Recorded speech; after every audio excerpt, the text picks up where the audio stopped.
नमस्कार, आदाब। मैं खुशबू अख्तर और आप देख रहे हैं पल पल न्यूज़।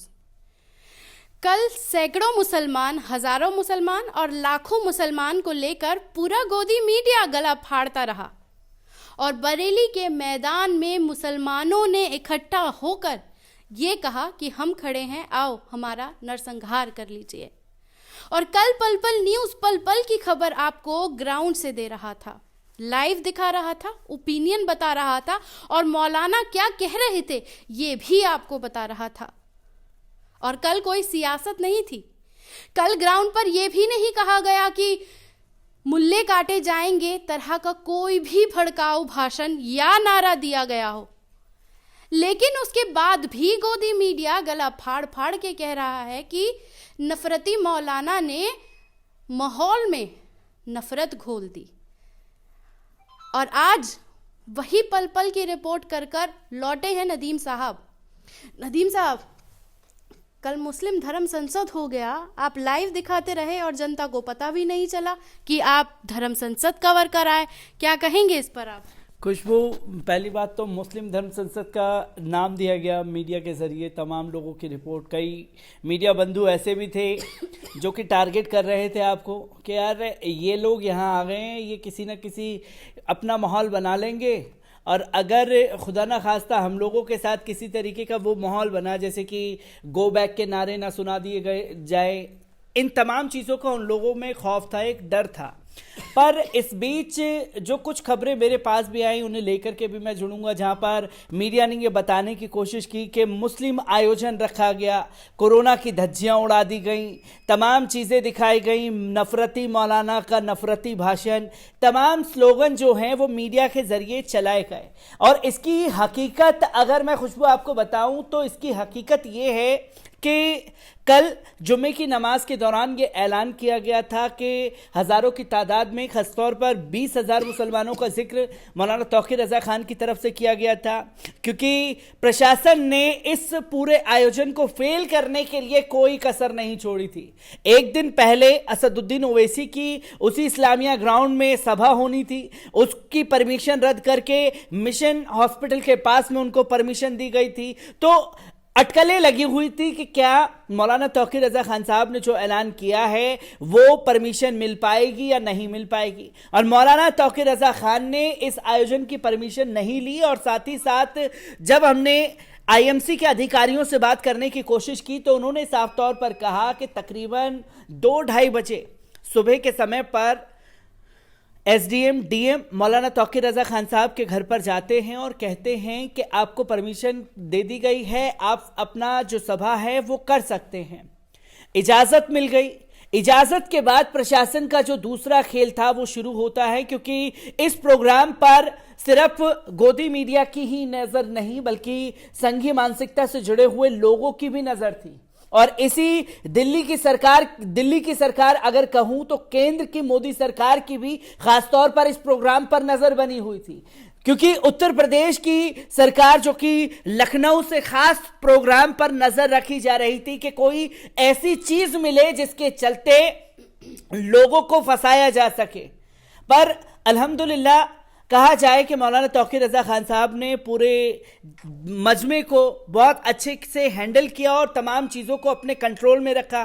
क्योंकि मौलाना तौक़ीर रज़ा खान के आने से पहले की अगर जिक्र की जाए, मैं तकरीबन 1 बजे के आसपास वहां पहुंचा था। 1 बजे जुम्मे की नमाज का बरेली में ऐलान कर दिया गया था कि 1 बजे के आसपास जो है पूरे बरेली में नमाज होगी और 1 बजे के बाद सब लोग इस्लामिया ग्राउंड पहुंचे। 1 बजे तक, 1:20 तक वहां पर हद मार करके 20 से 25 लोग जो होंगे आईएमसी के अधिकारी ही नजर आ रहे थे। तकरीबन 1:30 पर जुमे की नमाज के बाद जो है हजारों की तादाद में लोगों का हुजूम जुम्मे की नमाज के बाद अपने आप इस्लामिया ग्राउंड की तरफ चल पड़ा, क्योंकि वो जवाब देना चाहते थे उस नफरत को जिस धर्म संसद में मुसलमानों के नरसंहार का ऐलान किया जा रहा है। एक खासा गुस्सा था जो हमारी मुस्लिम बहन बेटियों की नीलामी ऐप के जरिए ये लोग कर रहे हैं। और खास तौर पर जो मिनट मिनट पर घड़ी घड़ी ये पैगाम देते हैं कि पाकिस्तान चले जाना चाहिए, क्योंकि कुछ खबरें जो हैं हमने भी रखी तो 1947 की ट्रेन का जिक्र किया जा रहा है कि 1947 की ट्रेन से जो लोग छूट गए हैं वो लोग वापस जा सकते हैं, वो दोबारा से शुरू कर दी जाएगी। तो एक खास तौर पर धमकी दी जा रही थी मुसलमानों को। पर इस प्रोग्राम में जो जान डालने का काम करता है वहां के मुस्लिम नौजवान, चाहे बड़े हो बुजुर्ग हो, हर कोई जो है सर पर कफन बांध करके आया था। और दूसरी सबसे बड़ी बात इस प्रोग्राम की थी कि हाथों में तिरंगा था। हाथों में तिरंगा लहराते हुए इस्लामिया ग्राउंड में मुसलमान पहुंचे हैं। और जब मौलाना तौकीर रजा खान 1:40-45 पर इस्लामिया ग्राउंड में पहुंचे हैं तो गाड़ी निकलने की जगह नहीं थी। गाड़ियों के साथ साथ उस लाइव के दौरान आपने देखा होगा, तमाम लोगों को हमने दिखाने की कोशिश की कि गाड़ी बिल्कुल रेंग रही थी। लोग मौलाना के साथ कदम से कदम मिलाकर के बस चलना चाहते थे और खास तौर पर ऐलान कर रहे थे कि मौलाना तौकीर रजा खान आप संघर्ष करो, हम आपके साथ हैं। इन नफरत को जवाब देना बहुत जरूरी है। और मौलाना तौकीर रजा खान साहब जब स्टेज पर आए तो स्टेज पर भी आईएमसी अधिकारियों के अलावा मौलाना तौकीर रजा खान साहब को चाहने वाले लोग भी स्टेज पर चढ़ गए। उस स्टेज पर जब तमाम लोग चढ़े तो मौलाना तौकीर रजा खान साहब आए, सामने हाथों में तिरंगा देखा। उस तिरंगे को उन्होंने कहा कि ये तिरंगा मुझे दो, इसकी हिफाजत की जिम्मेवारी जो है वो मेरे कंधे पर है और तुम्हें मेरे साथ कंधे से कंधा मिला करके चलना है।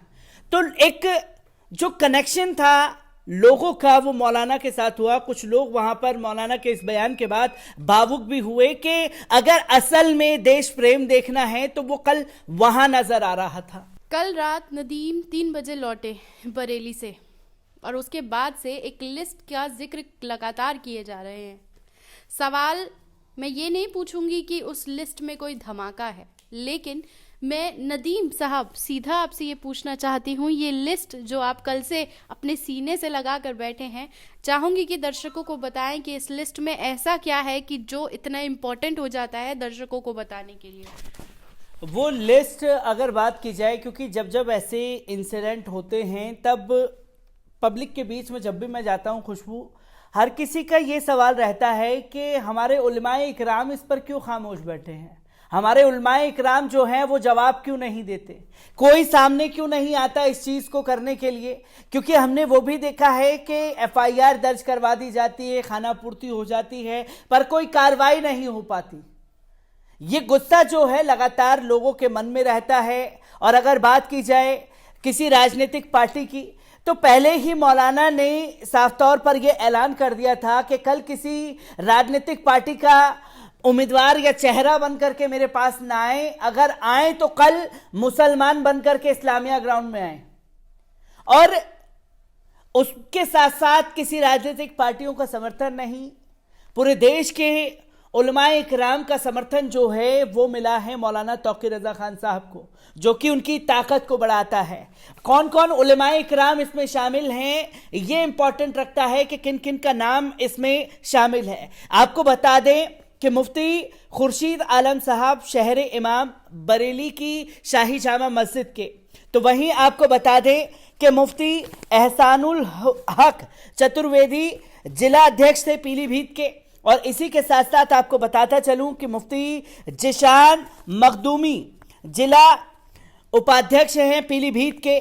मौलाना शराफत पूर्व जिला पंचायत, मौलाना इदरीस रजा, मौलाना उवैस रजा हशमती, मौलाना तौसीफ, मौलाना अब्दुल वहाब और मौलाना तहरीर, मौलाना आरिफ, मौलाना तारीफ बरकाती, मौलाना नसीम बरकाती, मौलाना आजम तहसीनी, मौलाना फ़हीम रज़ा, मौलाना मुईद रज़ा, मौलाना इरशाद रज़ा, मौलाना फ़रहान रज़ा, मौलाना अमानुल हक, मौलाना शहीद रज़ा, मौलाना आरिफ, मौलाना महमूद, मौलाना सलमान, मौलाना इमरान, कारी फिरोज रज़ा, मौलाना दानिश रज़ा।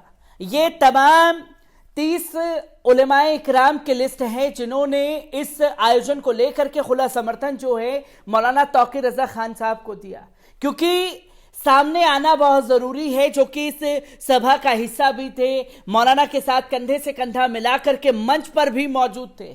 ये सवाल उन लोगों के लिए भी है जो उलमाए इकराम को लेकर के सवाल करते हैं, और उलमाए इकराम एक दूसरे से कंधे से कंधा मिला करके चलने को तैयार हैं इस नफरती माहौल के खिलाफ, जहां पर ऐलान कर दिया जाता है कि भाई मुसलमानों का नरसंहार कर देना चाहिए। नदीम, इसी के साथ एक सवाल लगातार जो जहन में उठता है वो ये है कि 25 मौलानाओं ने इस पूरे कार्यक्रम का समर्थन किया, जो कि कहीं ना कहीं रीढ़ साबित होता है पूरी प्रोग्राम में। लेकिन कल एक चीज़ जो सबसे ज़्यादा गौर करने वाली थी कि कोई भी भड़काऊ भाषण नहीं हुआ। जिन लोगों की आप बाइट लेते हैं उनमें से भी किसी एक ने किसी भी तरह का कोई एक ऐसा प्रचार नहीं किया, भाषण नहीं दिया, जो हर बार कहा जाता है मुसलमान उत्सुकता में हमेशा अपना दिमाग खो देता है। कल एक ऐसा भी नहीं देखने को मिला। तो क्या समझते हैं कि सब्र के साथ साथ मुसलमान समझदार भी हो गया है? सब्र के साथ साथ समझदारी की बात नहीं है खुशबू, क्योंकि इस चीज़ को समझना बहुत ज़रूरी है। वो चाहते हैं कि उकसाया जाए, उकसाया जाएगा डेफिनेटली। आप दंगे के लिए मजबूर करेंगे, आप किसी के घर पर हमला करेंगे, तमाम चीज़ें होंगी, तो उसकी तस्वीरें भी सामने जाएंगी, जिसका जिक्र कल मौलाना तौकीर रजा खान साहब ने अपने मंच से किया कि ये लोग देश को जंगी माहौल बना रहे हैं, ये लोग गृह युद्ध की तरफ धकेल रहे हैं। पर गृह युद्ध का एक छोटा सा बाइट लेकर के ये बताने की कोशिश की गई जब प्रेस कॉन्फ्रेंस की गई, मौलाना दंगे भड़काना चाहते हैं, मौलाना जो है एक संदेश दे रहे हैं मुसलमानों को भड़काने का। पर वो मीडिया तब क्यों नहीं नजर आता जब धर्म संसद में गाली दी जाती है देश के राष्ट्रपिता को? वो मीडिया तब क्यों नहीं नजर आता जब मुसलमानों के नरसंहार की बारी कर दी जाती है? हर किसी का एक ही सवाल था उस प्रोग्राम के दौरान, जो कि मौलाना तौकीर रजा खान साहब ने भी अंत में अपने संदेश में कहा, जो कि बहुत एक जरूरी मैसेज भी है। उन्होंने प्रशासन को चेताते हुए कहा कि इस प्रोग्राम को मैं यहां समाप्त करता हूं, और मैं अपने मुस्लिम भाइयों से, मुस्लिम नौजवानों से जो यहां मेरे साथ कंधे से कंधा मिलाकर के कुर्बान होने के लिए आए थे, मैं उनको कहूंगा कि अपने सही तरीके से घर जाए, और प्रशासन ये बात कान खोल करके सुन ले कि अगर रास्ते में जाते वक्त इनके साथ कोई घटना घटती है या किसी तरीके का कोई बवाल मचाने की कोई शरारती तत्व भी कोशिश करते हैं, तो मैं बैठा हूं, मैं सबसे पहले गिरफ्तारी देने के लिए तैयार हूं। जब तक ऐसे उलमाए इकराम 10 से 15 सामने नहीं आएंगे, ये नफरत पर रोक नहीं लग पाएगी, क्योंकि एक के साथ कंधे से कंधा मिलाकर के चलने का ये सही समय है, क्योंकि लगातार नफरत का जो माहौल बनाया जा रहा है उसके खिलाफ। तो हमारे साथ मौजूद थे नदीम, जिन्होंने मुस्लिम धर्म संसद से लेकर वहाँ के लोगों की सोच और प्रशासन के बारे में अपनी राय को रखा। लेकिन उसी पर जाते जाते जो सबसे अहम रहा वो ये था कि 25 मौलानाओं ने अपना समर्थन कल के प्रोग्राम को दिया, जो कहीं ना कहीं रीढ़ साबित हुआ मुसलमानों के लिए, क्योंकि वो सिर्फ सब्र के साथ साथ इतना चाहता है कि धर्म के नाम पर टारगेट किया जाना, अब उस पर रोक लगनी चाहिए।